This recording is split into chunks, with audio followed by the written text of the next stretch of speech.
வேலூரில் அமைச்சர் துரைமுருகன் செய்தியாளர்களை சந்தித்தார். அந்த காட்சிகளை தற்போது பார்க்கலாம். கட்டுறதுக்கு உச்சநீதிமன்றம் ஒன்றும் தடை விதிக்கல, அதனால நாங்கள் கட்டுவோம் அப்படின்னு சொல்லி சிவகுமார் மறுபடியும் நேற்று முன்தினம் அறிவிச்சிருக்காரு. நான் சொல்லி அழுத்து போயிட்டேன். அவங்க ஏதாவது சொல்லுமே போகிறாங்க, அதனால ஒன்றும் பெரிய பிரச்சனை இல்லை. அவங்க பாலிட்டிக்ஸுக்காக பேசிக்கிட்டு இருக்காங்க. நான் அதை பற்றி அதிகமாக பேச விரும்பலை.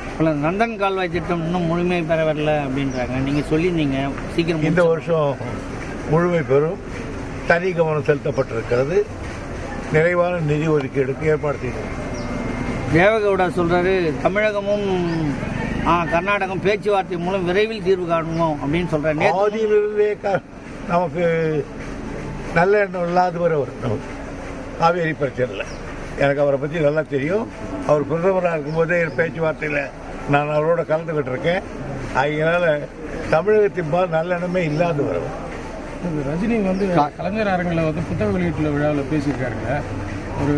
அதை அவர் அது திமுகவுடைய அவன் பிரதிபலிப்பு மாதிரி தெரியுதா? நீங்கள் அதை எப்படி என்ன நேற்று எதுனா ரஜினிகாந்த் அமைச்சர்கள் வச்சுக்கிட்டு கலைஞர் ஸ்டாலின் ரொம்ப கஷ்டப்படுறாருன்ற மாதிரி ரஜினிகாந்த் அதே மாதிரி தாங்க. மூத்த நடிகர்கள்லாம் வயசாகி போய் பல் உழுந்து போய் தாடி வளர்த்து சாக நிலைகள்லாம் நடிக்கிறதுனால இளைஞர்களுக்கு வாய்ப்பு இல்லாமல் இருக்கான். காயின் விவகாரத்தில் மத்திய அரசு சொல்றது எவனுக்கு ஈஸி.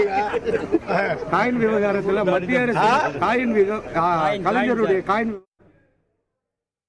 வேலூரில் செய்தியாளர்களை சந்தித்த அமைச்சர் துரைமுருகன் தேவகவுடாவிற்கு தமிழகத்திற்கு தண்ணீர் கொடுக்க வேண்டும் என நல்ல எண்ணம் கிடையாது என குறிப்பிட்டிருக்கிறார். அந்த காட்சிகளை பார்த்தோம்.